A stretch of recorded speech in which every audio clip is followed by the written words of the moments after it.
Have you ever heard these words before? That's impossible. Well, they said that about the two brothers who made the first airplane, and I'm sure it was said about those who built the first rocket that went to the moon. That relates to our theme this week, and it is Jesus has awesome power. Let's say it together. Jesus has awesome power. Well, you know what? We're going to be hearing from Peter today about a time when he saw God do the impossible. See, many people followed Jesus because they saw the incredible things that he did. Others followed him because they truly believed in him and they wanted to know more about God. They knew the greater need, the deeper need that was in the heart they needed for forgiveness. We all have a need only Jesus can fill. We have this problem called sin. It's the things that we think or we say or we do that go against God. That's exactly why Jesus came. He came from heaven to earth to give his life for us on that cross. He bled and he died. He loves you so much. Listen to what it says in 1 Peter 3:18. Christ suffered for our sins once for all time. He never sinned, but he died for sinners to bring you safely home to God. You see, only Jesus can meet that need of forgiveness of sins, to meet the need that's inside of our hearts. Jesus, after a long day of teaching, asked us to go across the Sea of Galilee while he went up to the mountainside to pray, as he often did. Jesus prayed a lot. And as we were sailing across the sea, a great wind, a great storm came, and we were terrified, and we thought we were going to sink and drown. And then we saw something out on the water. At first we thought it was a ghost, but as we looked closer, it was actually Jesus. He was walking on the water.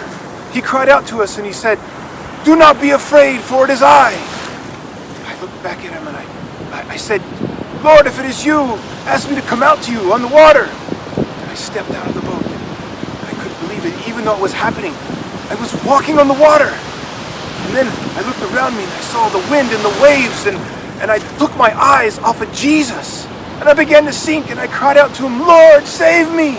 He reached down and grabbed me and pulled me up and put me into the boat. And at that very moment, the wind and the waves stopped. We looked around us and we looked at him and we fell down and worshiped him. We knew right there in that moment that he truly was the all-powerful Son of God. That's who he is. The all-powerful Son of God who loves you very much. Wow, isn't that amazing? Jesus wants you to know this. You can keep on trusting him. When we're faced with problems or worries and we're like, what am I supposed to do?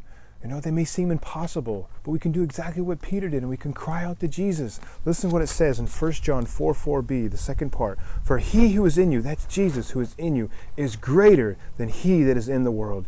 You can make a list of ways in which God has worked in the past. There was a time I wrote down something when I was really afraid and worried about what was going on with my son. He's very, very sick, and God let me know in a very clear way that he loves me and he's there with me. And when you do that, you're remembering God's great power. And you can remember that this week. Jesus has awesome power. The greatest way in which God showed his love for us is when he went to the cross, when he gave his life for us. He died on that cross for all of our sins and all the wrong things that we've done. He forgave us. Listen to what it says in Romans 10:13. It says this, "For everyone who calls on the name of the Lord will be saved." And you can call on him anytime, and even right now, and just say, "Jesus, forgive me my sins. I trust in you that you died for me." What is so exciting what we're learning here from Peter, and I really do look forward to next week when we get to hear more from Peter about what it means to follow Jesus. Just know this, we love you and we're praying for you.